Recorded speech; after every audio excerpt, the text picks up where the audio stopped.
sou Ricardo Mitucci e este é mais um Epígrafes. E no programa de hoje nós vamos falar sobre os novos formatos narrativos na arte de contar histórias. E para isso eu recebo o cineasta de narrativa imersiva Ricardo Laganaro, um dos principais especialistas no Brasil em realidade virtual, realidade aumentada e tudo que é de altíssima tecnologia na arte de contar histórias. Ricardo, como vai? Tudo bem? Tudo bom, cara. Muito prazer em conhecê-lo pessoalmente. Obrigado por ter aceitado meu convite. Obrigado a você. E para desenvolver esse tema com o Ricardo, eu selecionei uma epígrafe do escritor português Eça de Queiroz, extraída do livro Eça de Queiroz, Citações e Pensamentos. E essa diz o seguinte, abre aspas: contar histórias é uma das mais belas ocupações humanas. Todas as outras ocupações humanas tendem mais ou menos a explorar o homem. Só essa de contar histórias se dedica amorosamente a entretê-lo, o que tantas vezes equivale a consolá-lo. Fecha aspas. E partindo desse princípio, Ricardo, a pergunta que eu te faço para abrir nossa entrevista é a seguinte: em tempos de possibilidades tecnológicas aparentemente limitadas, quais as formas mais eficientes de se contar uma história a quem busca consolo ou mesmo diversão no entretenimento de uma boa narrativa? Bom, não é fácil, né, responder isso, e acho que não tem resposta certa, né, são pontos de vista. Para mim, a tecnologia sempre é o meio do caminho, então a gente pensa nela principalmente quando ela é nova, né, depois que o meio se estabelece, ela fica invisível. Você pensa no cinema, desde a década de 50 para cá, depois que os meios de produção de cinema se estabeleceram, isso deixou de ser tanto protagonista e aí vira só sobre o conteúdo. Mas quando você tem um meio novo, como todos esses que estão surgindo, que eu estou me metendo a brincar, você tem que entender a tecnologia para conseguir começar a pensar como você vai contar a história. Então, a tecnologia, de novo, eu não acho que ela é um fim, mas cada vez mais teremos mais tecnologias e novas tecnologias, e quem trabalha com contar história, seja lá qual for o formato, porque a tecnologia também não diz respeito só à produção, diz respeito à distribuição, diz respeito a como as pessoas vão receber isso. Então, quem produz conteúdo, eu acho que tem que começar a se preocupar em entender isso, não pelo lado de um tecnólogo, mas por entender as possibilidades, porque isso influencia diretamente na forma com que você pensa essa história, né? Se você ficar preso só no que eu vou contar, do meu jeito, e isso não chegar nas pessoas, não serve de nada. Claro. Né? Então isso acho que tem a ver com os livros, isso tem a ver com a música, passou por isso de uma forma muito radical recentemente. Sim. O cinema está começando a passar, a TV está nesse momento, então a tecnologia ela vira uma forma de mudar como você pensa e concebe o conteúdo por conta de tudo isso. Claro, perfeito. Uma rápida contextualizada na obra e na epígrafe, o livro Eça de Queiroz, Citações e Pensamentos, foi mostrado aí no início desse programa. Ele integra a coleção Citações e Pensamentos, organizada por Paulo Neves da Silva e publicada no Brasil pela editora Leia em 2011, com pensamentos de Eça de Queiroz, Fernando Pessoa e Nietzsche. Quanto à epígrafe que embasa essa nossa entrevista, trata-se de uma análise do gênero conto feita por Eça de Queiroz ao amigo Conde de Arnoso. Essa citação também pode ser encontrada no livro Correspondência, no volume 4 da obra completa de Eça de Queiroz, publicada pela Nova Aguilar no ano 2000. E voltando então, Ricardo, voltando à sua apresentação, inclusive, eu mencionei na abertura do programa que você é um cineasta de narrativa imersiva. Afinal, o que é narrativa imersiva e o que você faz como cineasta especializado nesta modalidade narrativa? O que eu faço, estou tentando descobrir ainda. Nem você sabe. Mas a narrativa imersiva a gente está pondo abaixo de tudo aquilo que não diz respeito a uma projeção que está numa tela retangular, né? Então na TV, no celular, no cinema, sempre a imagem está presa nesse retângulo, e que é maravilhoso. E tem tipos de história que só vão ser contadas bem aí. Sim. Mas hoje, por conta desse redescobrimento, né, dessa nova onda da realidade virtual, realidade aumentada que está vindo com força, e mesmo a tecnologia de projetores e outras coisas que fazem com que está cada vez mais fácil você contar uma história em que o espectador está dentro dela, ele não está mais limitado ao retângulo, né? Ele está realmente dentro da história. É por aí que a gente vem falando em narrativas imersivas, o cinema imersivo, e é aí que eu venho pesquisando. Legal. No livro Maurício, a história que não está no gibi, o cartunista Maurício de Souza escreve o seguinte, abre aspas, é delicado trafegar entre tradição e inovação, fecha aspas, num contexto em que fala sobre as dificuldades e os riscos existentes na concepção de histórias da Turma da Mônica jovem, acerca daquilo que ele chama de, abre aspas novamente, um terreno que ainda não está totalmente mapeado, seja em enredo, estética, efeitos, comportamento ou linguagem, fecha aspas. Ricardo, essa preocupação também existe ao se trabalhar com novas formas narrativas ou elas devem ser obrigatoriamente disruptivas a ponto de desconsiderarem o tradicional? Então, o entendimento que eu venho tendo é que cada vez mais a história, isso é meio clichê, hoje se fala muito, né? A história é rei.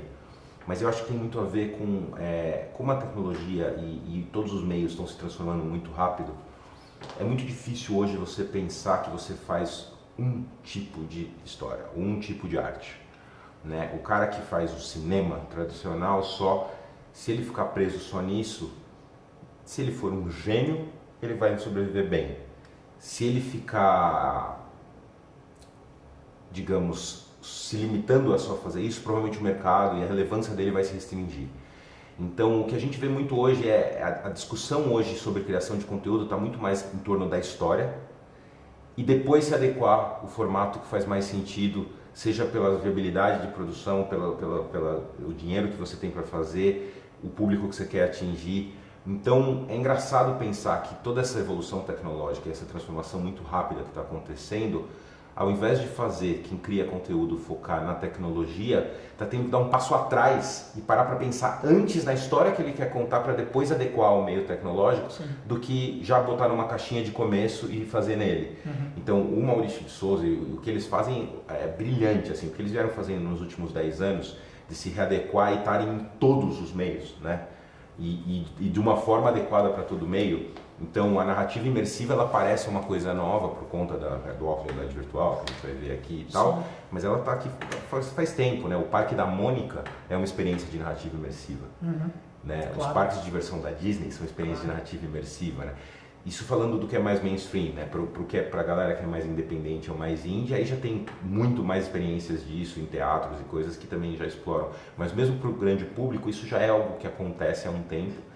E um cara como o Maurício, uma empresa que tem essa... Eu acho que eles só são do tamanho que são e tem a relevância que tem no país, porque eles entenderam isso, que a história deles pode ser adequada em vários meios diferentes e eles têm que pensar dessa forma, eles não fazem quadrinhos. Claro, né? Tá certo. Nos bastidores, Ricardo, você comentou comigo que faz aulas de português e literatura há alguns anos. Sim. E que isso tem sido uma das melhores formas de pensar e estudar esses novos formatos narrativos, sobretudo no audiovisual, que é a sua área de atuação.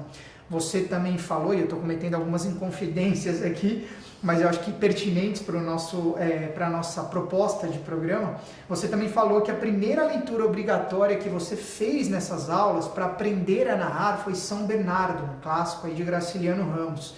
Na esteira veio outro gigante da literatura brasileira com mais um clássico de peso, foi Grande Sertão Veredas de Guimarães Rosa, um autor que praticamente criou uma linguagem própria, né, um estilo narrativo próprio, a partir quase de uma recriação aí da língua portuguesa. Como língua, discursos, literatura e autores clássicos impactam as novas possibilidades narrativas? Bom, primeiro eu tive um professor de português na ECA, que chamava Platão, que ele sempre falava, tipo, vamos esquecer dos intermediários, vamos sempre nas fontes, né, os clássicos. Então, se a gente quer aprender alguma coisa, a gente sempre tem que ir nos mestres, né? Claro.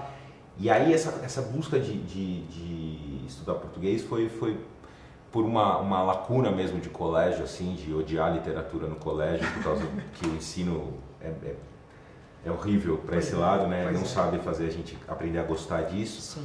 E aí eu fiz faculdade de publicidade, aqui eu não me orgulho muito, mas tudo bem. Mas eu tive alguns grandes professores que começaram a despertar esse meu interesse por escrever.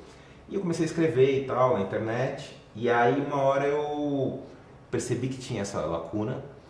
E quando eu comecei a trabalhar com outros formatos, eu comecei a ver que, como eu não tinha referência nem bibliográfica, nem de escolas ou coisas para estudar, como que eu vou aprender narrativa imersiva, realidade virtual, eu falei, vou me voltar para os meios que já estão estabelecidos e tentar entender como eles começaram, né? A tentar aprender disso, né?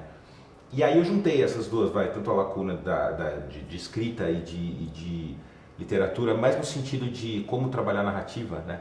Entender como grandes autores trabalham narrativa e também para entender com o começo do romance, né? Porque quando foi uma grande revolução, né? Quando se inventou a imprensa e começou a se produzir livro em massa para as pessoas, tão grande e transformadora como essa que a gente está passando agora, né? Com certeza. E aí, o São Bernardo, a minha professora, eu brinco que ela é meu Sr. Miyagi, então eu vou lá na casa dela e fico pintando paredes, desenhando o carro e tal.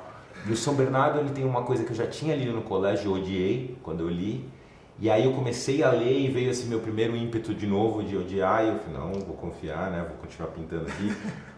E o livro é brilhante, porque ele é para ensinar. Ele é um livro de um cara que é um bronco, que quer falar de si, que quer contar a história de um jeito que ele se exalte, que todo mundo que ele contratou não conseguiu exaltar, porque ele é um egocêntrico bronco. Sim. E aí ele começa a tentar escrever, e ele é muito mal escrito no começo, de propósito. Sim. Né? Assim, não mal escrito o eu lírico, né? Assim, o narrador escreve mal, não o autor. Não brasiliano. Exato.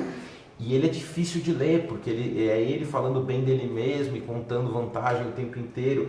E só no meio do livro que ele deixa de usar o sumário narrativo e começa a contar cenas. E aí vai te envolvendo. E aí eu lembrei da sensação que eu tive quando eu li no colégio, do meio para o fim o livro me pegou e eu li de uma tacada só. E aí eu não disse que eu gostei na época, mas eu entrei de cabeça no livro, né? Uhum. E aí quando eu li isso com a Malu, que é a minha professora, e aí ela olha o que ele está fazendo, e foi me explicando, e aí quando você vê a Matrix, né, quando você vê a coisa, entende como funciona, aí você fala, caramba, isso é lindo, né, e aí essa coisa de você, então ela fala, todo mundo que está querendo escrever, e eu estava escrevendo um livro na época, um romance, você precisa, esse livro é sobre aprender a escrever, e o que faz alguém que está tentando escrever e tentando botar um discurso e aparecer sobre o texto no começo, que faz o texto ficar ruim, ir aprendendo ou se tirando de como protagonista e deixando a história acontecer, e aí a coisa flui e funciona. E aí foi a primeira paulada que eu tive para tentar entender melhor como funciona contar uma boa história. E aí, falando do Grande Sertão, na verdade, eu recusei ler de cara logo depois, assim, falando, não estou preparado para ler esse negócio. E aí eu fiquei algum tempo, passei de algumas faixas, fui passando de dança. E aí quando eu li o Grande Sertão, foi o livro que mais eu me senti presente ali, né? Assim, eu lembro de sentir molhado na mata ali, agachado para a batalha e o cheiro das coisas. Então, o que o Guimarães Rosa faz com o livro, para mim é uma, assim, você acha que você bota as pessoas numa outra realidade, porque você bota um óculos na cara delas? Pois é. Beleza.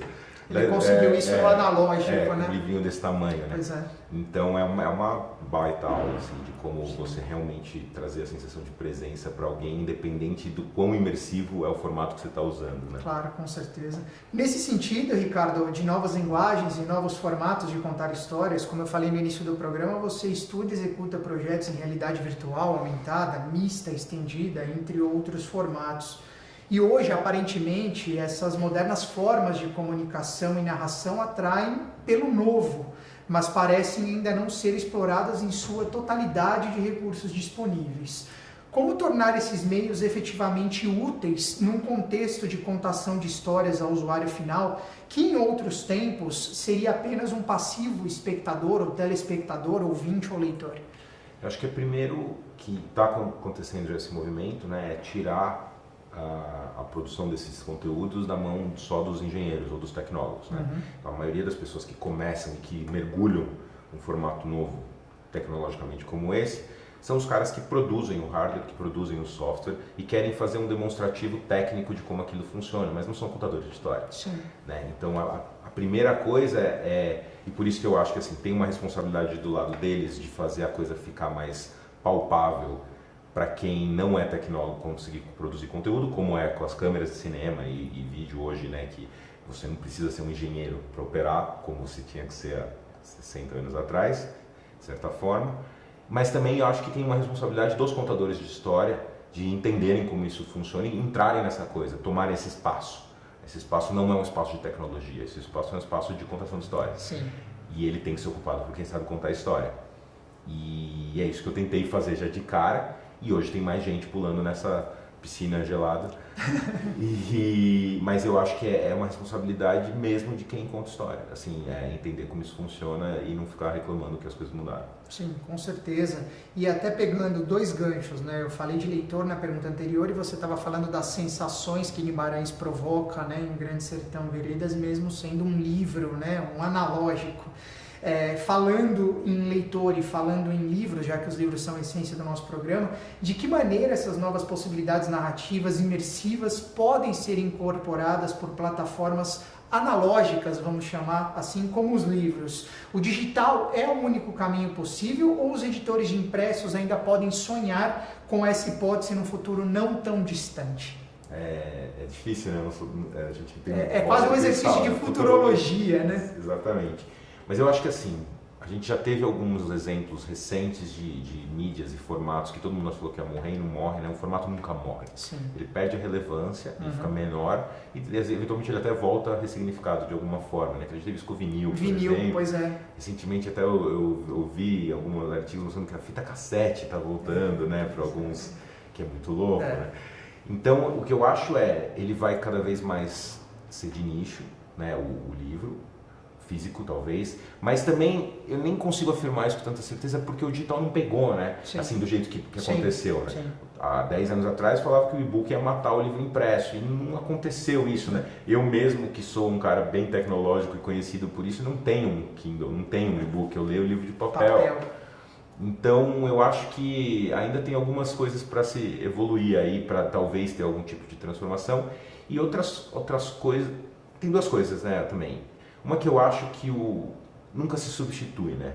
Então o prazer e o nível, o tipo de entretenimento e o tipo de conhecimento que você tem lendo um livro, ele é insubstituível, né? Não adianta colocar um monte de gimmick em cima, coisa pulando e tal, que isso não vai mudar nada, assim, né? Então eu acho que esses novos meios, eles podem servir muito bem para despertar a curiosidade de uma forma diferente, né? Para se usar no ensino de uma outra forma diferente das nossas, em que o colégio fazia você pegar bode, né, de literatura, principalmente a maioria das pessoas, né? E usar a tecnologia para despertar o interesse, para colocar a pessoa de uma forma que ela veja aquilo de uma forma interessante e aí tenha concentração, tenha foco para conseguir fazer aquilo, né? Claro. Nada vai substituir isso, né? Mas o lance cada vez mais o que eu entendo e vejo, pesquisando, estudando, é que esse tipo de nova tecnologia, de tecnologia em geral, ele muda a forma que a gente vê o mundo. Então, se a gente usar ela a favor, principalmente na época da educação, principalmente na época de formação, para despertar os interesses e as curiosidades certas, né, ou as mais relevantes, ou as que vão fazer melhor para as pessoas e para a humanidade como um todo, aí eu acho que dá tempo da pessoa, uma hora, quando estiver formada, quando estiver mais madura, enfim, quando estiver no momento certo, ler e vai ler o livro normal e vai ser papel ou vai ser um e-papel, mas isso não vai ser substituído. Eu acho que os editores não precisam se preocupar nesse sentido. Eu acho que a preocupação vem muito antes, né? Sim, concordo contigo.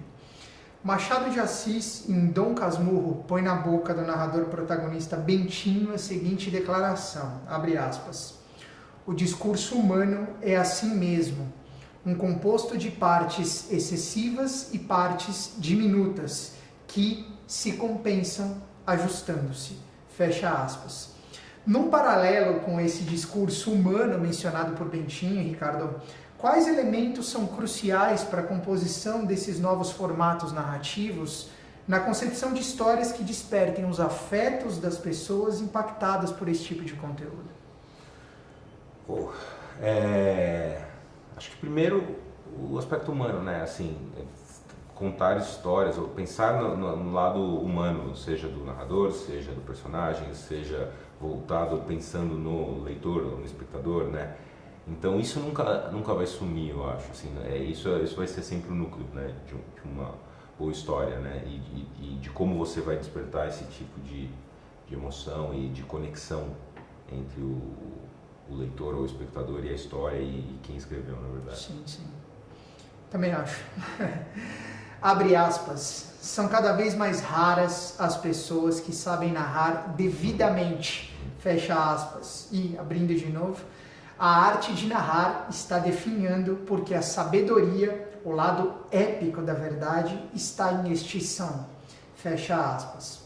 As afirmações são do filósofo e crítico literário alemão Walter Benjamin e foram extraídas do ensaio O Narrador, Considerações sobre a obra de Nikolai Leskov, publicado em 1936 e contido neste livro, o livro Obras Escolhidas, volume 1, Magia e Técnica, Arte e Política, Ensaios sobre Literatura e História da Cultura.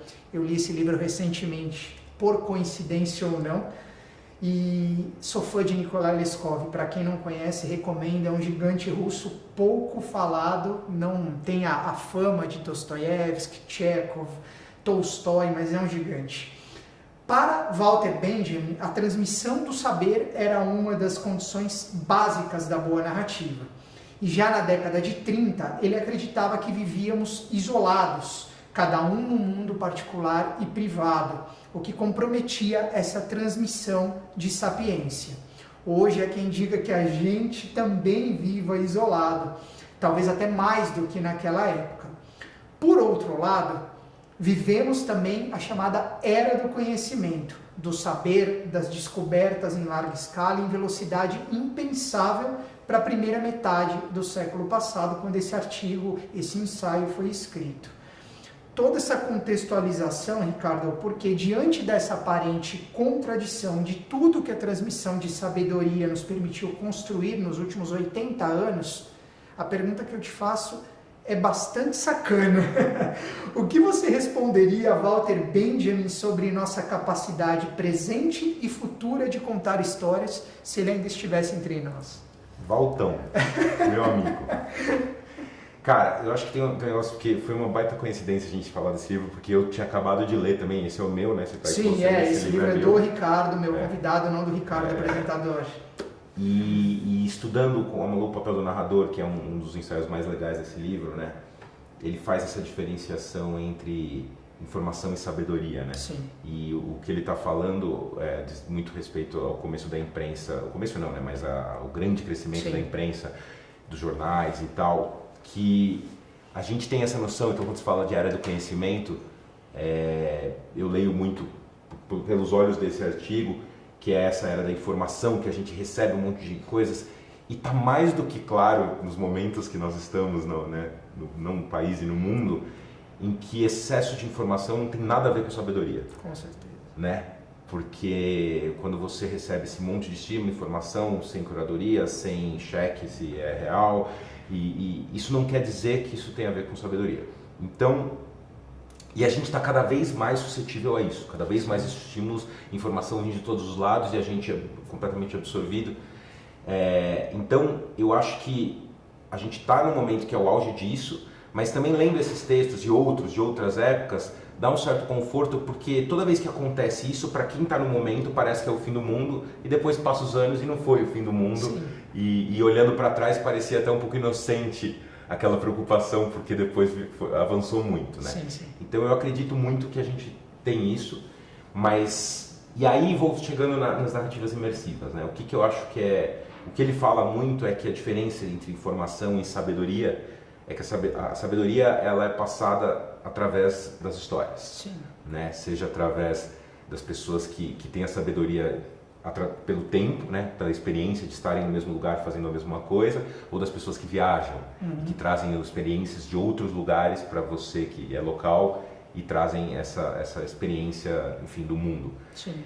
A realidade virtual e as narrativas imersivas, elas são uma forma de colocar uma pessoa para viver uma experiência que ela não viveria no mundo físico, ali, né? Então, eu ia dar um óculos de realidade virtual pro Walter, com umas experiências boas que eu sei que existem, e escolher umas, porque a maioria ainda é ruim.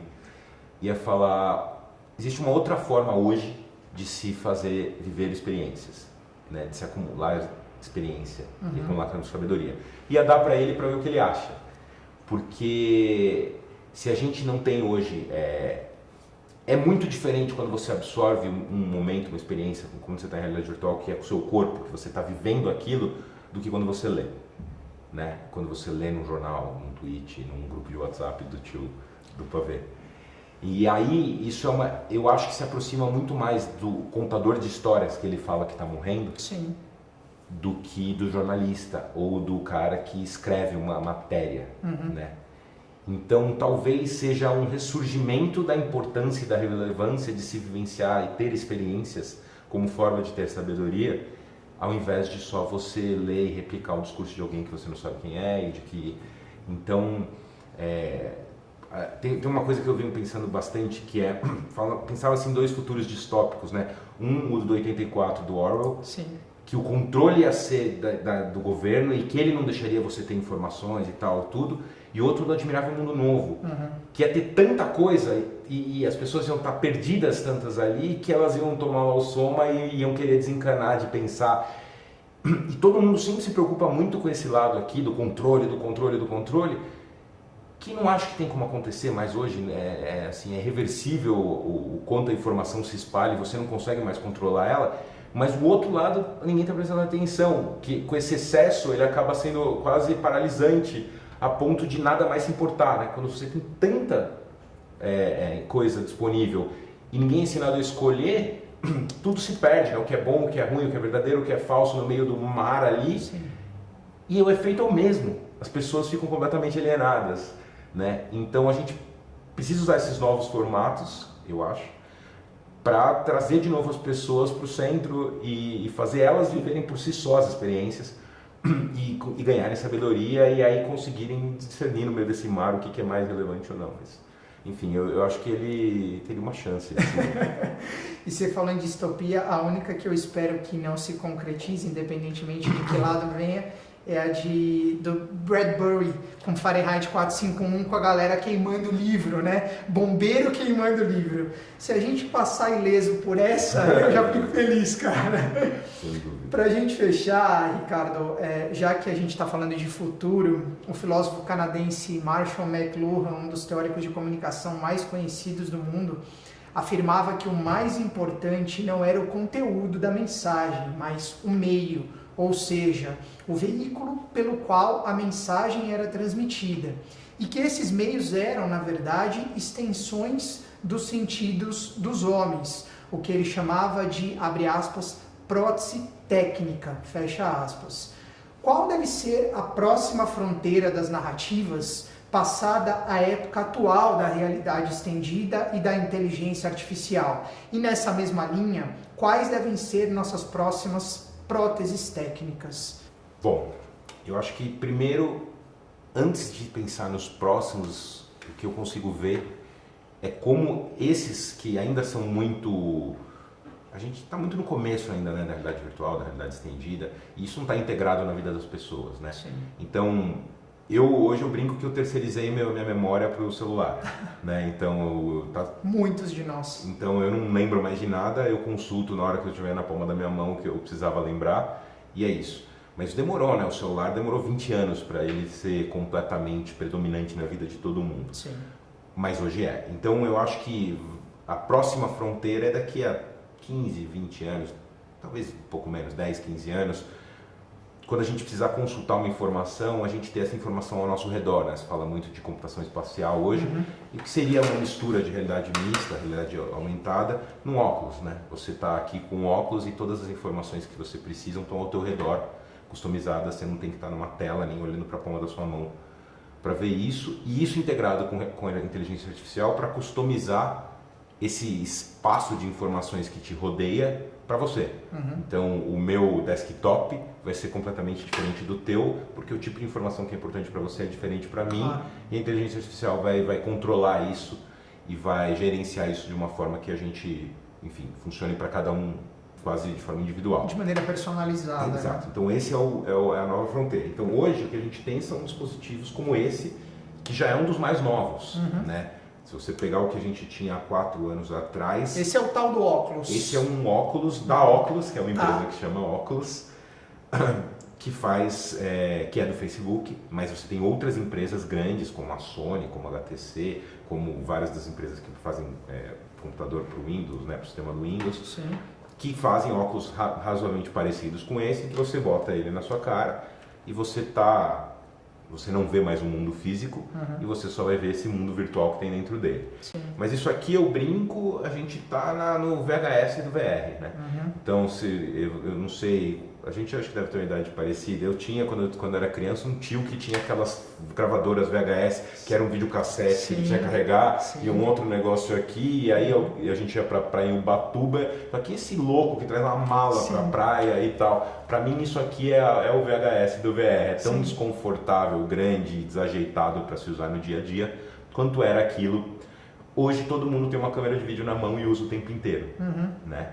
Então a gente vai ter, em breve, daqui uns 10 anos, provavelmente, um dispositivo que é muito mais confortável e fácil de se usar o tempo inteiro e que não necessariamente vai ser opaco o tempo inteiro, né? A gente fala que vai ter graus de opacidade, né? Quando você quiser ser realmente imerso num outro mundo, você usa o 100% e você está dentro desse mundo virtual, mas quando você precisar ter informações que complementem né, a sua vida, eu sempre dou exemplo, por exemplo, de um Google Maps, né?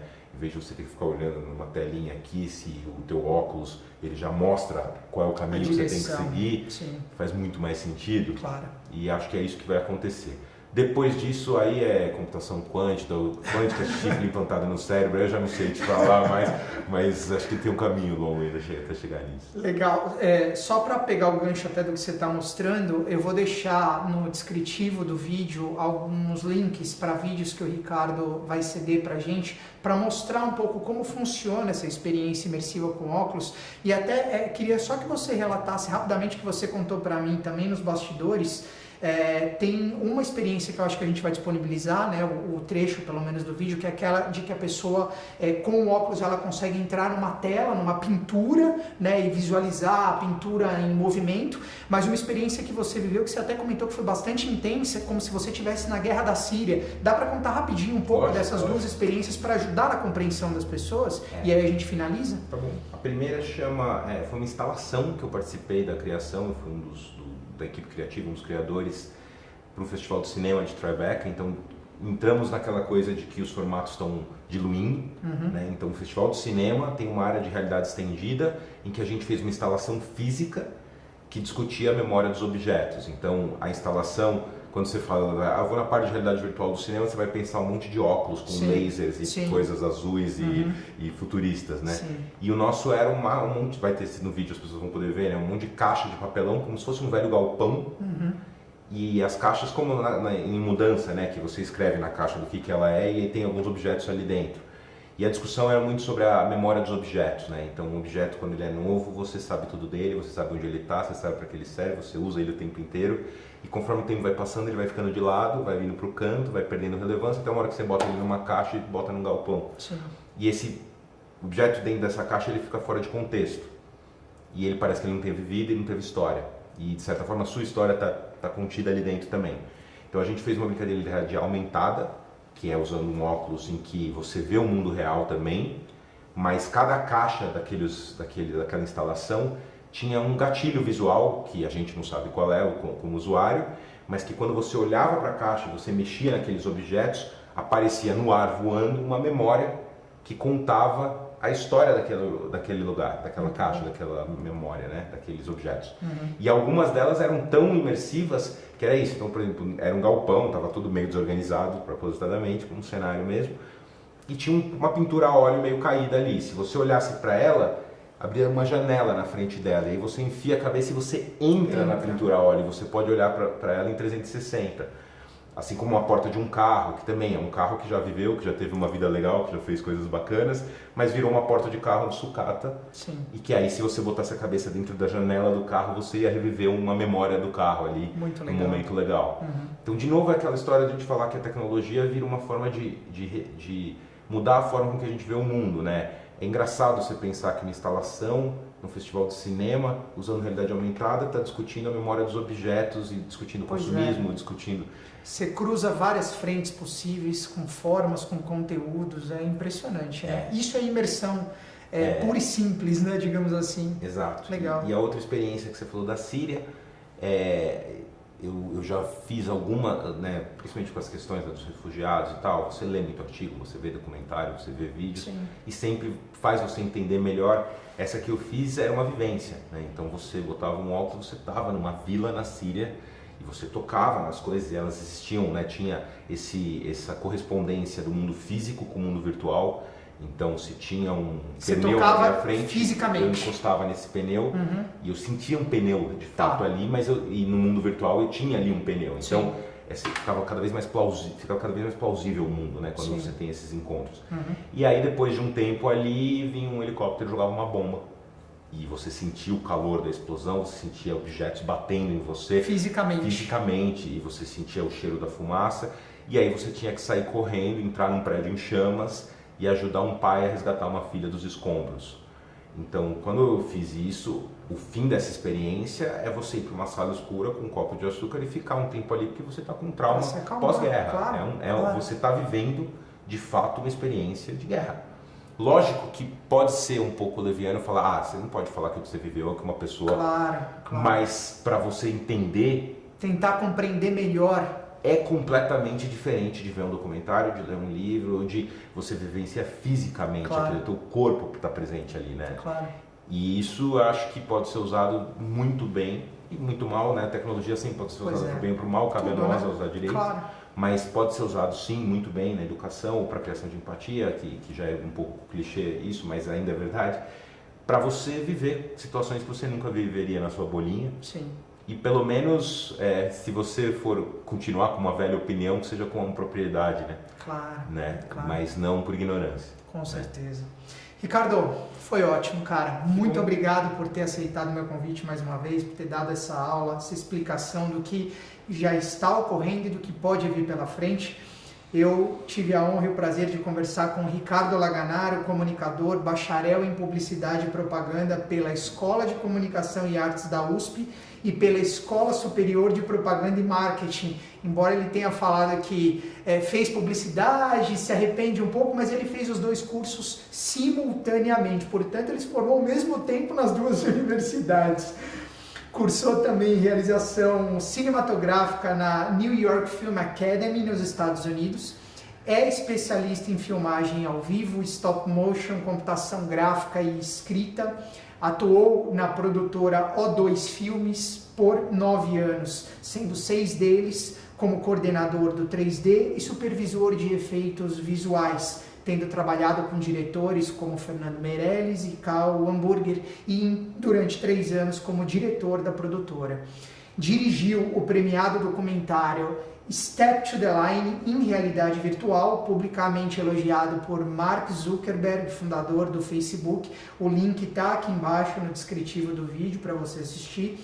Dirigiu também o musical O Farol, da cantora Ivete Sangalo, o videoclipe 360 graus mais assistido do mundo em 2016, e o filme 360 graus do portal Cósmico, a primeira experiência sensorial do Museu do Amanhã, no Rio de Janeiro. Atualmente é sócio e Chief Storytelling Officer da produtora Árvore Immersive, especializada em realidade virtual, e professor visitante do Laboratório de Imersão em Design e Experiências da Universidade de Belas Artes de São Paulo. Eu acho que nem você sabe ter o currículo de cor, né, de tão extenso que ele é. Mas isso mostra a qualidade aí, a propriedade que Ricardo traz para o nosso programa. Se esse papo foi tão bom para você como foi para mim, então eu peço para que você curta e compartilhe o post dessa entrevista nas redes sociais, para que você deixe o seu like no YouTube e inclusive se inscreva no meu canal no YouTube. O endereço está aparecendo aqui embaixo, ativando o sininho para que a cada vídeo novo você seja avisado. Peço também para que você acompanhe o meu trabalho nas outras mídias sociais nas quais eu estou presente, como o Facebook, o Twitter e o Instagram, e ainda conheça um pouco mais do meu trabalho como escritor, autor dos livros Histórias Quase Verídicas e Órfãos de São Paulo, no meu site, no www.mitucci.com.br. O endereço também está aparecendo aqui embaixo. Antes de finalizar o programa, 2 recados. O primeiro de sempre, lembrando que o Epígrafes é um projeto cultural incentivado pelo Ministério da Cultura na Lei Rouanet. Então, se você tem interesse em investir parte do seu imposto de renda num projeto cultural com conteúdo de qualidade, entre em contato conosco pelo e-mail contato@mitucci.com.br, endereço também aqui embaixo, para quem sabe no futuro a gente formar uma parceria bem bacana. E o segundo recado, na verdade, um agradecimento à equipe da produtora Alucine, que cedeu o seu estúdio aqui em São Paulo, na região dos Jardins, para que a gente pudesse gravar com o Ricardo Alaganaro e, na verdade, está produzindo esse programa conosco. Eu deixo aqui meu agradecimento público a toda a equipe da Alucine. É isso, então. Nós nos vemos numa próxima edição do Epígrafes. Um grande abraço e até lá.